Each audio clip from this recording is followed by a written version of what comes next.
Perjuangan Rita Lestari dan banyak balerina lainnya dalam dunia tari balet tentu tidaklah mudah. Selain harus disiplin latihan fisik, demi menguasai tarian yang berasal dari Renaissance Italia pada abad ke-15 ini, juga perlu dukungan secara finansial. Lalu bagaimana dengan mereka yang berbakat namun kurang beruntung dari segi ekonomi?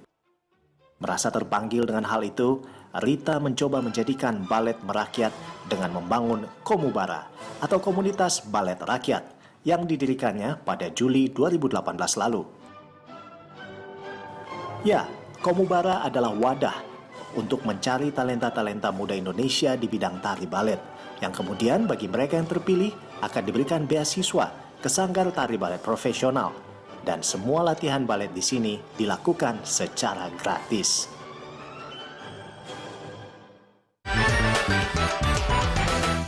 Ya, dan saat ini saya sudah bersama dengan orangnya, ada Rita Lestari. Halo Rita, apa kabar? Halo pemirsa Berita Satu TV, halo Ando, selamat pagi. Selamat pagi. Sehat-sehat kah? Ya, sehat, syukur. Di mana kamu sehat? Sehat lah, di sini mah udah tambah sejahtera ini. Wah, Rita, yes. nanya-nanya dulu nih seputar anak-anak yang lagi dilatih sekarang.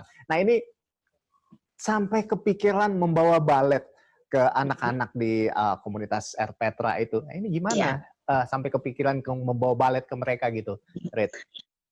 Nah, jadi saya berpikir bahwa semua anak di Indonesia itu pasti sebenarnya ada beberapa dari mereka yang diberikan talenta dari Tuhan untuk di bidang balet ini. Tapi kan bisa aja dari kalangan atas, dari kalangan menengah maupun dari kalangan bawah juga bisa aja mereka punya bakat.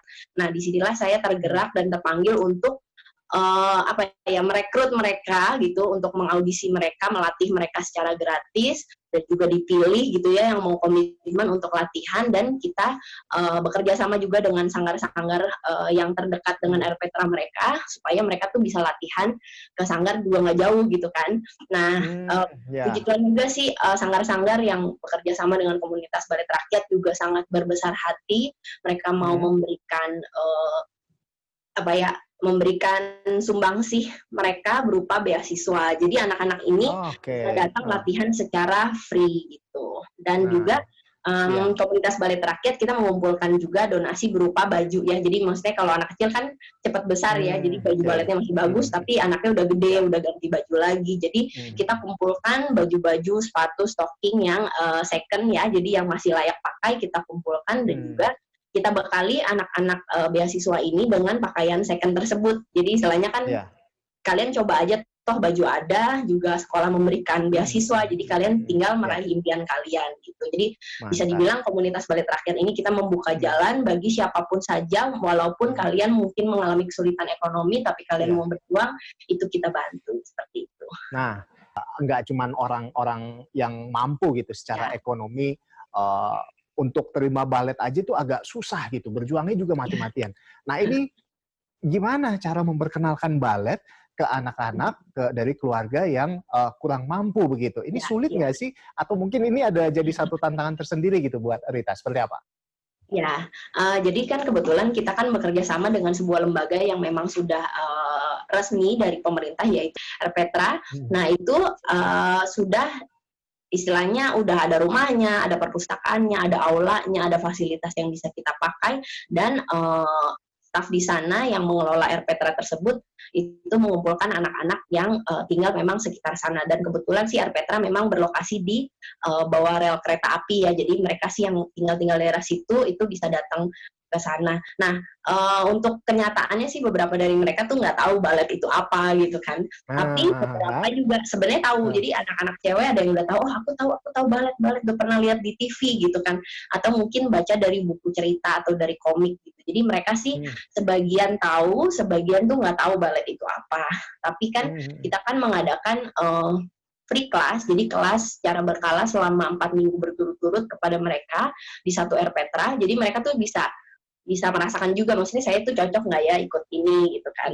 Nah, dari situ kita akan mengaudisi mereka gitu, dan kita kasih tahu di awal. Jadi kita ajarin kalian, nanti kita audisi ya, dari kalian yang mau berbakat dan mau komitmen, mau latihan, kita akan bantu untuk latihan di sanggar, istilahnya sanggar beneran gitu. Kalau di Erpetranya, kenapa kita nggak bisa terusin sepanjang tahun, karena terbatas ruangannya, jadi nggak ada cermin, nggak ada, lantainya juga beda sama lantai buat nari. Jadi memang di Erpetra hanya sekedar perkenalan di awal dan kita rekrutmen untuk beasiswa tersebut. Tapi waktu pertama kali datang itu, ya tadi kan dibilang kan sebetulnya memang kadang mereka juga nggak tahu apa sih balet itu, ada beberapa juga yang udah tahu. Tapi waktu pertama kali Rita dan teman-teman datang gitu ke sana untuk memperkenalkan balet, itu gimana antusiasmenya mereka gitu? Ngelihat apakah mereka langsung tertarik atau mungkin, ih apaan sih ini?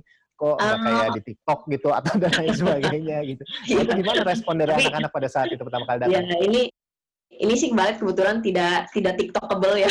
Maksudnya ada sih nggak TikTokable ya. Ya. Cuman jadi mereka kan basically anak kecil mayoritas tuh cukup lentur ya, jadi punya fleksibilitas yang lumayan tinggi. Paling banyak kita di Erpetra Intilan Teduh. Nah, itu di Jakarta Pusat, itu sekali kita izin dulu ya, maksudnya pas datang ke Erpetra kita jelasin dari komunitas balet rakyat, terus juga kita izin ke RT RW setempat, jadi pakai surat formal udah diizinkan pakai Erpetra, baru kita adain kegiatannya. Dari situ mereka tuh seneng banget, yang di Erpetra Intilan Teduh tuh bisa sampai 33 anak. Oh, 33 anak, oke. Ya, itu padahal ruangannya nggak terlalu besar, tapi bayangin udah 33 itu padat banget. Nah, itu mereka tuh seneng, karena kan mereka nggak tahu balet. Ya, ada yang nggak tahu balet itu apa, jadi penasaran. Terus kedua, ada yang tahu balet itu cuma ada di TV, akhirnya dia pengen coba gitu. Oh, balet, ada balet gitu. Jadi, sejauh ini sih setiap kita datang ke Erpetra dan kita nawarin sih, kami bersyukur selalu disambut dengan baik. Jadi, kan ada beberapa kendala ya, mungkin yang pertama dari pakaian, kan kalau balet kan pakaiannya bisa dibilang kayak baju senam, jadi pas badan gitu kan. Iya. Nah, itu gimana tuh? Nah, itu ada beberapa sih yang memang ya bisa dibilang sangat strict dengan agama mereka. Nah, mereka tuh tidak setuju anak perempuannya pakai baju seperti itu. Itu ada. Terus juga ada juga yang memang merasa, ngapain sih belajar nari sampai seserius itu gitu. Itu juga ada. Jadi memang untuk kita bisa menghasilkan seorang penari balet yang profesional ya, kita mendidik mereka dengan baik, itu sangat dibutuhkan 3 aspek. Yang pertama itu dari sisi gurunya, yang kedua dari sisi anaknya, yang ketiga itu dari sisi orang tuanya. Kalau 3 itu tidak bekerja sama dengan baik, anak itu tidak bisa kemana-mana gitu, maksudnya nggak bisa jadi apa-apa. Karena kan memang butuh komitmen begitu ya untuk jadi seorang balerina profesional gitu ya. Sebentar. Jadi kan awalnya kita bisa dibilang kita kan udah menjalani selama dari pertengahan 2018 sampai 2019 akhir ya. Karena ini 2020 kebetulan memang ya kita semua sedang harus di rumah, dan Erpetra kan tempat umum ya, jadi tidak dibuka sejak corona pertama. Nah, itu kita tuh sudah melakukan kegiatan ini di 8 Erpetra di Jakarta. Jadi ada Jakarta Pusat 4 tempat, Jakarta Selatan 3 tempat, dan Jakarta Timur 1 tempat, 1 Erpetra. Nah, itu yang kita sudah latih sih hampir 200 anak, cuman yang memang akhirnya terpilih untuk menerima yang menerima beasiswa itu sekitar 50 anak. Nah, kemudian kan ya seperti Kak Aldo tadi bilang, jadi ada seleksi alam ya. Jadi ternyata ada yang anaknya kaget, ternyata balet itu sedisiplin ini, nggak boleh bolos, nggak boleh telat, nggak boleh istilahnya. Itu dia. Jadi ada juga memang bisa dibilang kendalanya justru datang dari anak-anak ini juga gitu, berarti dengan orang tua, ada juga dari guru-gurunya. Nah, kita akan ngobrol lagi tentang seperti apa kendalanya sejauh ini, apalagi sekarang kan zaman pandemi gitu ya. Nah, bagaimana cara mengatasinya? Sebentar lagi pemirsa, kami akan kembali usai jeda. Tetaplah bersama kami di People and Inspiration, masih dengan Rita Lestari. Ya, kembali lagi di People and Inspiration dan masih bersama dengan Rita Lestari. Rit, nah ngomongin soal kendala tadi, apalagi di masa pandemi seperti sekarang ini, ya kan, kita tuh dibatasi ruang temunya. Kita nggak bisa bertemu untuk latihan bareng. Kalau dulu kan bisa ketemu anak-anak, nah sekarang nggak bisa ketemu. Nah, ini gimana? Apakah teman-teman juga tetap ngajar secara daring atau seperti apa jadinya? Jadi untuk anak-anak beasiswa yang sekarang masih aktif, jadi mereka itu melakukan home learning atau online learning sesuai dari guru masing-masing. Jadi kan mereka, contohnya yang dari Jakarta Pusat, mereka latihan bersama guru yang Jakarta Pusat. Yang Jakarta Selatan, mereka latihan sama guru yang Jakarta Selatan. Nah, itu setiap sekolah masing-masing punya ketentuan yang berbeda, tapi kita semua mengalami hal yang sama, yaitu kita harus belajar dari rumah, jadi dari online. Dan memang sih ada beberapa murid yang otomatis terseleksi lagi, ini sekali lagi terseleksi lagi gara-gara kuota, gara-gara handphone mereka tidak support untuk Zoom gitu dan lain sebagainya. Jadi itu sih yang kita alamin sekarang. Sebagian besar masih lanjut latihan, tapi sebagian lagi ya bisa dibilang mengundurkan diri gitu. Kalau online mereka bilang tidak bisa ikut dulu gitu. Karena kendala device gitu ya, kendala dengan perangkat yang di rumah dan gitu. juga kendala tempat pakai gitu ya. Ya, kendala tempat juga karena mereka rata-rata rumahnya kecil sekali kan, bisa dibilang nggak ada space kosong buat mereka tuh gerak-gerak nari-nari gitu.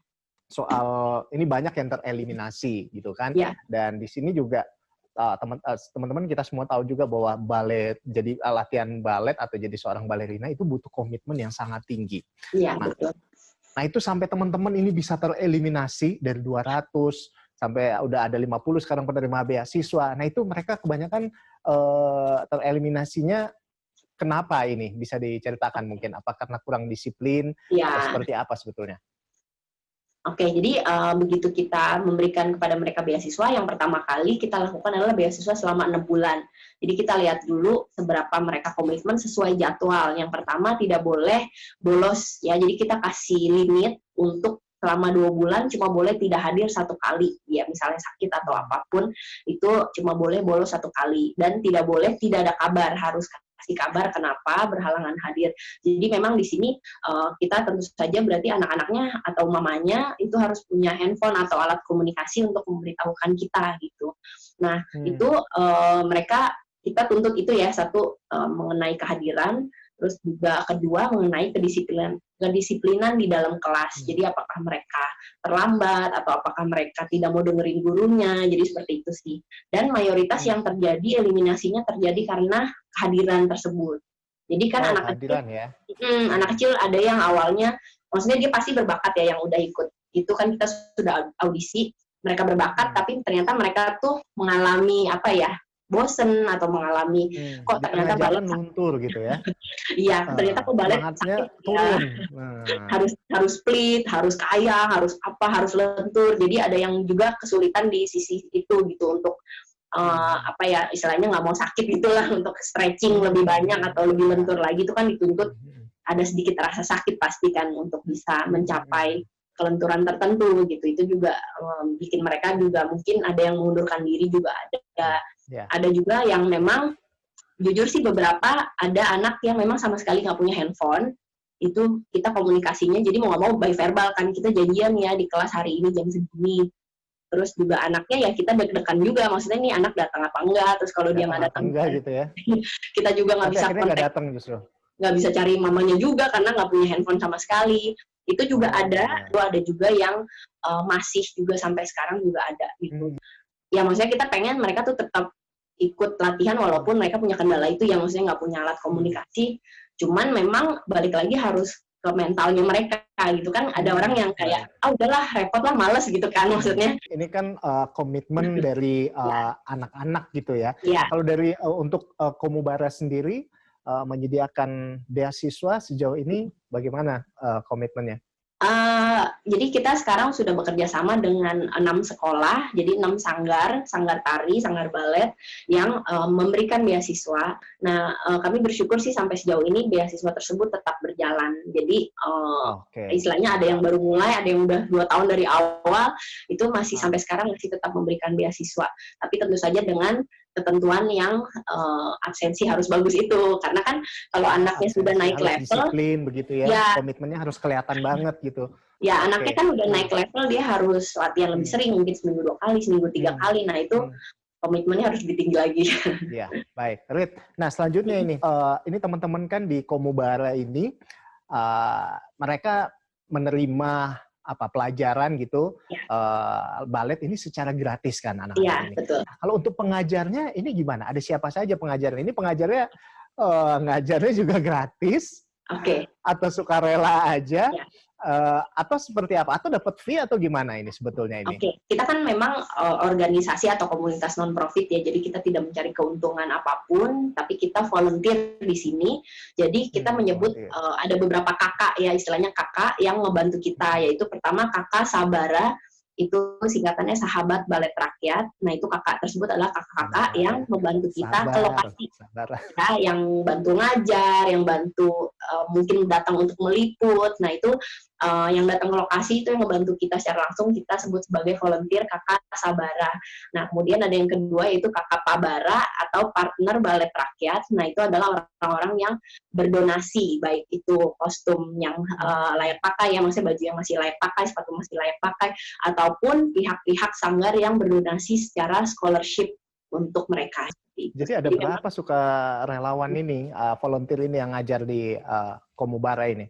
Nah, sejauh ini sih yang terjun ke lapangan bisa dibilang hampir 5 sih, sekitar 5 ya, yang pernah bantuin. Jadi kan saya sendiri dan juga ada beberapa teman-teman guru yang datang ke lokasi untuk ngajar secara gratis itu ada.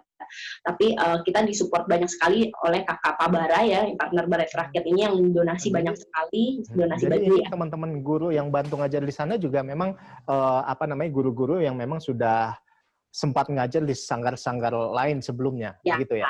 Jadi mereka bisa jadi sertifikat gitu guru-gurunya berarti ya. Iya, ada yang memang freelance, guru freelance, ada juga yang memang udah punya sanggar juga ada gitu. Wah, keren. Kakak-kakak Sabara ya. Iya. Dan sabar juga. Baik. Ya, oke Rita, kita masih mau ngobrol lagi. Usai jeda, pemirsa tetaplah bersama kami di People and Inspiration, masih bersama dengan Rita Lestari. Ya, masih di People and Inspiration, masih bersama dengan Rita Lestari di sini. Nah, Rit, ini selama dari 2018 gitu, mengajar, mengaudisi, memilih anak-anak untuk diberikan beasiswa di Erpetra, memberikan kesempatan mereka untuk bisa belajar balet dan akhirnya bisa menjadi balerina profesional. Mungkin ada anak-anak yang memang sangat berprestasi yang membuat Rita sendiri, wah ini gue nggak salah nih ngajar ke mereka nih. Jadi untuk mengenai prestasi sih kami bersyukur ya anak-anak yang memang sampai saat ini komitmen. Kami lihat mereka tuh berprestasi secara skill. Jadi memang kan untuk lomba-lomba memang masih belum ya, baru mau mulai lomba. Tapi untuk istilahnya dari mereka yang nggak bisa sama sekali sampai sekarang udah bisa nari sebagus itu, bagi kita itu adalah sudah sebuah prestasi yang luar biasa. Nah kemudian untuk sebuah cerita, jadi ada satu anak ya, salah satu murid di komunitas balet rakyat itu orang tuanya sangat berterima kasih ke istilahnya, kok bisa ya ada komunitas balet rakyat, kok bisa ya anak saya akhirnya ikutan balet. Jadi ibunya ini sebelumnya bisa dibilang asisten rumah tangga, ya, jadi dia istilahnya ngurusin bosnya dan anak bosnya. Nah, anak bosnya ini balet setiap hari apalah, misalnya setiap hari Sabtu dia balet. Nah, sedangkan kan si Bu ini kan ya hanya seorang asisten gitu kan ya. Istilahnya rindu gitu, aduh ya. Anak saya anak perempuan, apa bisa balet, itu kan balet mahal sekali gitu kan. Nah, akhirnya sekarang ya anaknya udah umur 7 ya, jadi dia ikut beasiswa juga, terpilih, dan dia sangat-sangat berterima kasih, dia nggak nyangka banget bahwa seorang anak dia istilahnya akhirnya bisa balet juga gitu, dan juga memang di tempat balet tersebut ya, di sanggar-sanggar yang menerima anak-anak ini kan juga tidak membedakan. Jadi mau kamu istilahnya statusnya dari manapun ya di kelas itu sama, belajarnya sama dan tidak ada diskriminasi. Jadi bisa dibilang kita juga membantu taraf hidup dan juga harga diri mereka lah istilahnya ya, prestis mereka juga naik gitu istilahnya. Oh anak saya kepilih loh beasiswa balet. Jadi mereka kan juga harus lebih behave ya, maksudnya cara sikap harus lebih sopan, harus lebih disiplin, harus menjadi perempuan yang beretika baik gitu kan. Jadi attitude-nya ya. Ya, attitude sebagai seorang istilahnya calon wanita gitu kan, gadis yang akan menjadi seorang wanita itu kan dididik di dalam pendidikan balet gitu ya, sikap sebagai seorang perempuan yang baik gitu. Jadi aku bisa lihat itu sebagai sesuatu yang tak ternilai harganya gitu, bahwa mereka banyak banget pakai duit gitu ya, banyak banget yang mengucap syukur banget karena ada orang-orang dan ada sanggar-sanggar yang memberikan beasiswa ini. Jadi mereka tuh akhirnya kesampaian gitu bisa balet gitu, dari yang nggak mungkin menjadi mungkin. Rita, Ini kan tadi katanya udah bikin sanggar sendiri juga, oke keren. Dan sekarang katanya dengar-dengar ini lagi bikin buku. Nah, ini buku Oke. apa ini? Kalau bisa tahu ini, Rit. Oke, nah jadi ini saya munculin bukunya ya. Jadi ini adalah Joy Planner 2021. Isinya adalah kalender dan juga daily notes itu yang kita Itu apa ciptakan, kita tulisannya? desain. Love, Jadi dance. dance, love, and plan, teknik balet. Dan ini adalah ucapan terima kasih kita kepada pihak-pihak yang udah membantu sanggar-sanggar dan juga Erpetra yang selama ini sudah membantu kita, dan juga ada organisasi yang memang mendukung kita juga, selalu ngajakin kita untuk ikut acara. Dan ini semua anak-anak foto-fotonya itu anak-anak dari sanggar atau anak-anak dari Komubara atau seperti apa, Rit? Ini semua murni dari anak Komubara. Jadi foto-fotonya adalah mereka dari yang nggak bisa balet sama sekali, nggak pernah balet. Sekarang mereka bisa balet sebagus ini. Jadi bagi kita ini profesional banget ini anak-anaknya nih. Ya, bagi kita ini udah prestasi yang luar biasa. Dan juga buku ini didesain secara original ya, jadi tidak ada copy dari Google gitu. Juga ada puisinya, ada penjelasan teknik baletnya dari. Jadi buku ini gimana? Dijual atau gimana ini, Rit? Nah, jadi buku ini kan khusus kita bikin nih untuk 2021. Jadi sekarang udah harus kita jual. Jadi memang ini kita jual, dan keuntungan dari buku ini itu akan mensupport anak-anak komunitas balet rakyat, terutama yang sedang berjuang ya untuk online learning ini ya. Gitu. Oh iya, buat kuota dan lain sebagainya gitu ya? Ya, buat beli pulsa, buat kuota, dan juga mungkin beli handphone yang memadai untuk online learning. Berarti atau mungkin bisa langsung tengok di Instagramnya Komubara kali ya? Ya, boleh juga @komubara. Oke, terima kasih banyak Rita sudah berbagi cerita bersama kami di People and Inspiration hari ini. Sukses terus, semoga semakin banyak anak-anak yang bisa dibantu dan semakin banyak juga anak-anak yang bisa berprestasi melalui balet ya, terutama dari jalur yang disediakan oleh Rita dan teman-teman dari Komubara.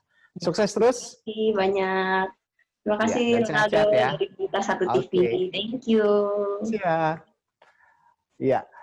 Baik, pemirsa, demikian tadi kita sudah ngobrol bersama dengan Rita. Jadi sebetulnya untuk berbuat kebaikan itu sebetulnya bisa dilakukan dengan bermacam cara gitu ya. Nggak harus dengan tunggu harus kaya dulu, tunggu harus punya uang dulu. Kita juga bisa berbagi dengan apa yang kita punya. Nah, salah satu yang dilakukan oleh Rita adalah dia berbagi melalui talentanya, yaitu di bidang tari balet. Saya Rolando Sambuaga undur diri dan sampai jumpa.